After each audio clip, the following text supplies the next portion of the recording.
Hello and welcome to another edition of Week in Geek for June 28th, 2020. A lot of gaming news this week, which would lead to some shows as well, but before we begin, if you would like to support us, we do have a Facebook, a Twitter, and Instagram, and if you want to follow us there for our updates, our jokes, and some of our live streams, go ahead and follow us. We also have a website for all of our content, and that is RayMaruFiles.com. It only took about 26 years, but a new Crash Bandicoot game is on the horizon for the year. Crash Bandicoot 4, It's About Time, and that is not my opinion, that is actually the title of the new game, was announced last week, and Activision had already showed us a lot of what to expect from Crash Bandicoot 4. And I think that is a good sign because that means they're very confident of what they have to show, and I liked it. I'm a fan of the game. I played Crash Bandicoot 1, 2, and 3 not in order, but I am very excited for the game. So far, the theme is going to be about time travel, which kind of feels like Warp but repackaged. I don't really mind. It also looks like they've done a bunch of things to revamp this Wumpa Fruit gobbling, nitro crate blasting, timeline jumping platformer. There will be new masks and powers to go along with it, expanding on the kind of platforming you can do and play around with. Coco will be one of the playable characters, and it appears you can swap her anytime with Crash. Though it looks like they pretty much play the same. The more interesting reveal was N Cortex being playable, as he presents an entirely new way of playing each stage. This game will be releasing on October 2 this year, and again, the last quarter is starting to look like the most brutal wallet beatdown yet. Nintendo has delivered a pretty strong 1-2 punch in the past few weeks, or rather a flurry of announcements, as they have made two presentations for Pokemon. From tapping to your childhood nostalgia with the series, or trying to help you become a good parent to your kids' dental health, Pokemon has been making a lot of ways to be a part of your life, so that you never escape their grasp.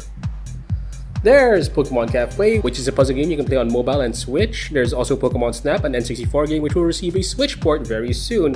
It looks like the Switch has just become the ultimate port machine, don't you think? Anyway, there'll also be a Pokemon Smile game, which is a simple mobile game aimed at making kids be more cooperative with brushing their teeth, because we all know that can be a challenge. Though I won't be surprised if kids try to hack or cheat the system later, but hey, I appreciate that it exists. Moving on, Pokemon Go Fest was also announced to be online, as they tried to solve the problem of a mobile game designed to make you walk around outside when you literally can't. The Isle of Armor DLC released, which I won't go into detail as we've gone through that already, and finally, the attempt of Nintendo to step into the MOBA genre, Pokemon Unite.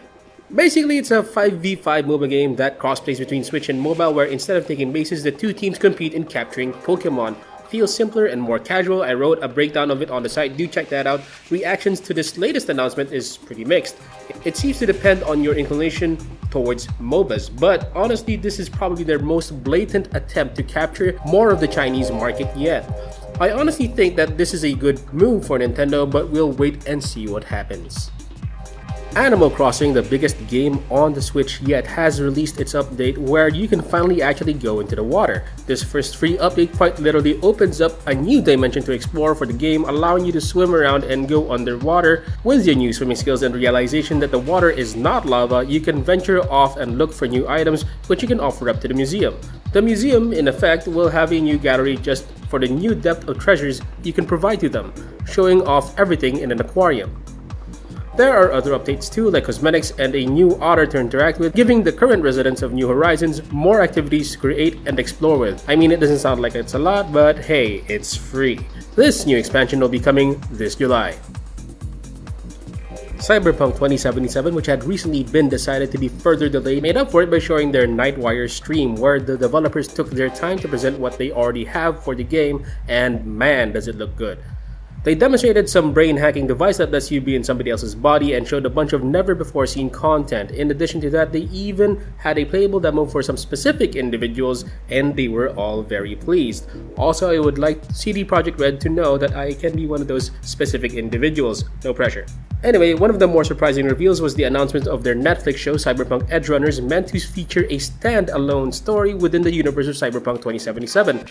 This animation project is produced in partnership with Studio Trigger, having Imaishi, who is responsible for Promare, Gurren Lagann, and Kill la Kill, as the director, and Yamaoka as the composer, who is known for his work with Silent Hill. Considering the fact that we have the guy who loves to stylize mecha at the helm, and a universe where humans are all part machine, well, here's to hoping we get to see yet another Giga Drill Breaker. Also, as a side note, it looks like another super stylish IP, The World Ends With You, may be getting an anime of its own, as a certain Twitter account counts down to their review. When it comes to DC movies, I'd really much rather stick to the animated ones. I mean, there's Wonder Woman and Shazam and of course Dark Knight, but most of the time DCEU movies feel more like misses than hits.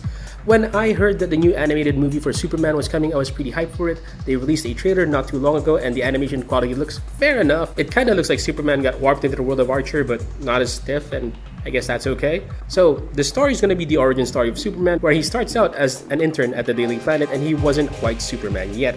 The trailer has given enough tidbits to understand what will be seen in the film. Clark will still be trying to make sense of what he wants to do in the world. Lobo will be visiting the planet with more than just a tour in mind. Martian Manhunter will be playing a role as well. This movie will not be coming to theaters but will be released on DVD instead. The release is expected sometime at the end of summer this year.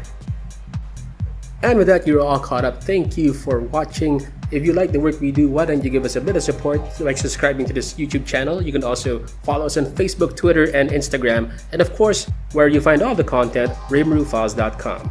We'll see you again.